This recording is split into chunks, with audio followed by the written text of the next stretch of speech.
welcome to Darvanalee Design Studio. My name's Nicole and we are at block 7, believe it or not, in our block of the month series, and today we're making this gorgeous block called Strawberry Smoothie. It's a little bit of a mouthful. We're working with triangles again. So basically we're going to get started on that, but first of all you're going to need to head over to our blog and get the free downloadable pattern over there. There's also a colouring in page for you as well, so you can play around with some colours. I've used yellow, orange and red today with a white background, and as you can see in the background behind me, our past blocks are all there, so it's all starting to come together. It's starting to look really good. I'm loving the colours that are in it, and I'm loving seeing all the blocks over on our Facebook page. Speaking of our Facebook page, there is a link down below if you want to join it.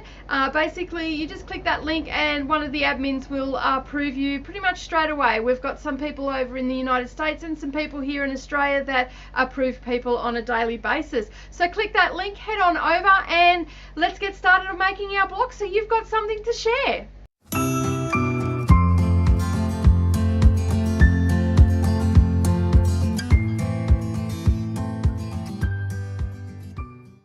Okay, so by now you've headed over to our blog, which I've linked up down below, and you've grabbed your free pattern piece there, and it's a free download, so all you got to do is click the link and then you can print it off.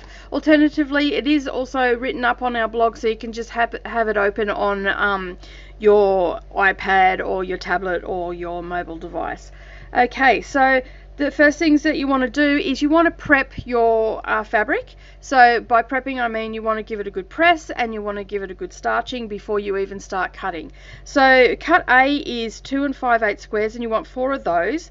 Cut B is 2 7/8 squares. You want to cut 4 of those and cross cut them once so you get 8 triangles. For cut C, in the yellow and in the white, they are 5 3/8 squares, and you only need to cut 1 of those, and then you'll cross cut that twice, so you'll end up with 4 triangles.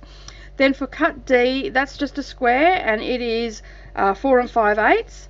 And in cut E, you want to cut 2 5-inch squares, and then you just want to cross cut them once in the red and orange, and that way you will end up with 4 triangles. You're also going to need a rotary cutter, some scissors, thread snips, some pins, some coordinating thread or light grey thread or cream, whatever thread you're using, and some best press so you can prep your blocks properly. You'll also need your design board, so it makes it nice and easy to put all your pieces on there after you've sewn them. Okay, so basically what we're going to do is we're going to start with our first component. So you're going to take a piece of A, and then you're going to get 2 of cut B, and then you're going to get your orange or whatever color you're using for cut E, and that is the component that we're going to make up right now. So first things first is we're going to take this square here and one of our triangles, and I'll grab a pin, and I'm going to pin it on the side that I'm going to sew. And then we're going to use a scant 1/4 inch seam allowance and going to sew down here. Sewn that, and you're just going to press that open, and at this point you can just finger press. You don't need to go and press it with your iron, or if you've got a presser, hand presser, you can use that too. Then you're going to take your other B piece and you're going to lay that on, and again you're going to sew a 1/4 inch seam allowance, so just along here, and again you just press that open. So when you sew this corner together and you've created your triangle, you want to make sure that you've got enough room down here, around about a 1/4 inch it should be, scant 1/4 inch. You want to make sure that you've got enough down here that you don't lose your point, because you don't want to take that point off so it looks like that. You want to incorporate that point. So you can see here on this one I haven't lost my point. So if you're worried when you place your orange triangle on top that you can't see your point, sew it through the sewing machine like this, and you can see where your point is on the back. So you can adjust it accordingly. So if you've just got to come just below that, and it should just be like this one here, right onto the tip. So just take it slow when you're making your unit A, okay, and that way you won't lose your points.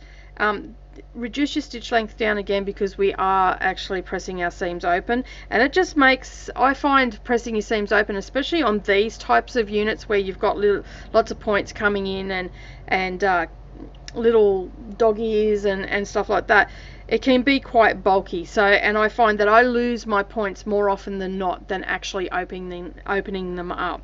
So just be aware of that. Try not to stretch your unit or anything like that. Just let it feed through the sewing machine nice and slowly, and yeah, and have this side facing up, so that way you can see as you're approaching that point, you know that you've got to be on this side of the orange, of my red square. I've got to be on this side of it, and that way I won't lose my point. So that's the first part of it, and now we're just going to take one of our triangles from cut E, and we're going to place them right sides together. And again, just be careful not to stretch your fabrics or anything like that. Get them lined up, and then we're just going to pop a couple of pins in to make sure that it doesn't move on us. And then we're going to sew 1/4 inch seam across here. Okay, so we've sewn that together, and this is what the component looks like, and you want to repeat that another 3 times, so you've got 4 of those units, and then we'll move on to the next unit. Okay, so another thing to remember with this particular unit as well, you've pressed your seams open on your first part of the square, so this bit here. You'll probably find that when you go to press this long seam here will just want to go to that dark side there. That's fine, because we don't have any more real bulky bits going in. It was just to get rid of some of this bulk here over this seam here. So if you find that your triangle seam on this long line here wants to go to the dark side, let it go to the dark side. That's where it's going to be happiest, and you'll still get a nice flat block. So the only reason that I am pressing them open through a lot of these blocks is because of the bulk factor. Okay, so you can see there I've got all mine sewn together. I haven't lost any of my points, and you can actually see this hasn't been pressed yet, but you can see it's just wanting to go, that seam just wants to go to that side. So I'm going to do it that way and just press it all into that way. Okay, so now we're going to make the next unit. We've made 4 of the first ones, so now we're going to make this unit here. So you're going to get your I'm using yellow and white for my background, so you're going to get a piece of background in cut C, and you're going to get yellow in cut C, and you're going to join those 2 together. And then you're going to take the opposite color that you used before. So I used orange in my first piece, and now I'm going to use red, and then that is going to be attached to that. But we'll first sew this together, and I'll show you what to do. So taking our cut C's and lining them up, and then we're just going to sew 1/4 inch seam across here. Alright, so we've sewn that together and we've pressed our seam open. Now we're going to take our cut E, opposite colour that what you used in the first unit that we made. We're going to sit that on top, and then again we're going to sew a 1/4 inch seam allowance. You might find that these move around a little bit on you, so the larger triangle, so best be putting some pins in there. That just holds everything in place for you, and you can be just sewing along and you don't have to worry about it.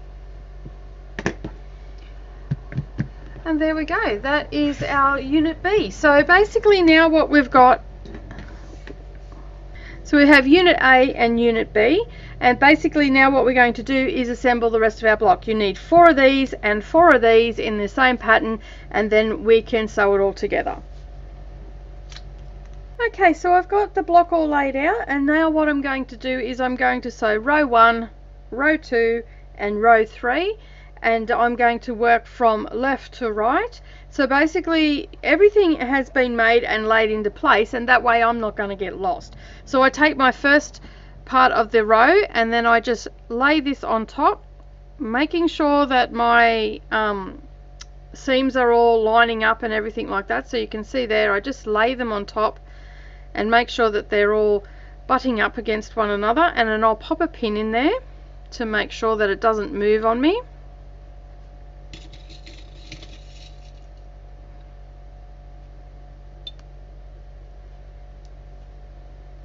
Okay, so now what I'm going to do is I'm going to sew a 1/4 inch seam allowance along this line here. Everything is, all my angles are lining up, and so I should be right to go. Alrighty, so next, so you can see there that that's all lined up, and now we're going to attach this one to that end.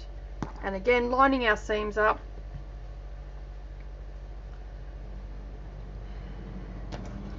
Get rid of any threads that might be in the way. And that's our first row, and we're going to repeat that with the other 2 rows, and then we'll add those rows to each other.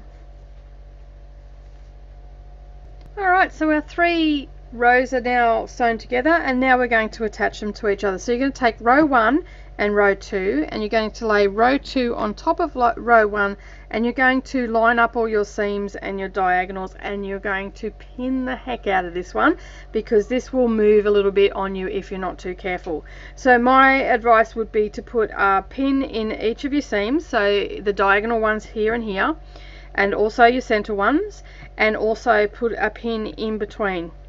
Okay, because you're sewing your triangles, and the nature of a triangle, it will just want to move on you, so just pin the heck out of it.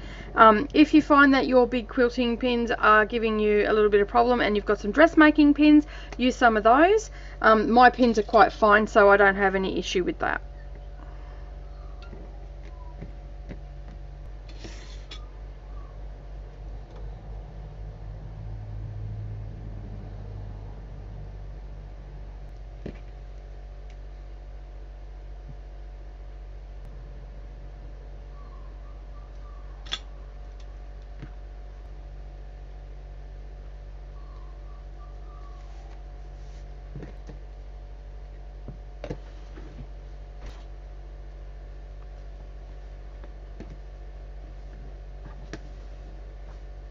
Okay, so that one's sewn on, and now we're going to take row 3 and we're going to attach that.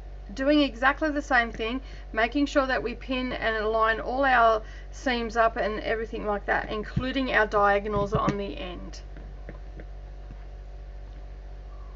Now you can give it a really good press, and that way your block will sit nice and flat. You might find that some of your seams will want to go closed off, not open, and that's fine. Just press them closed, especially in this finishing section. You will get a few of those that will tend to go that way. So I hope you really enjoyed it today, and I'll see you all again next month. Well, I really hope you enjoyed making the strawberry smoothie block. It's a fun little block to make. It actually goes together quite quick. It looks like you've done a lot of work, but it goes together really, really quick. If you like this video today, give us a thumbs up down below, and as always, we love to hear from you, so please leave us a comment. Tell us what you thought. Is there a block that you'd like to learn how to do and I haven't done it yet? Maybe leave me some suggestions. Hit that subscribe button and the little bell icon beside it, and that way you won't miss out on any future posts. My name's Nicole Reid for Darvanalee Design Studio, and thank you very much for joining me, and I'll see you all again next time. Bye for now.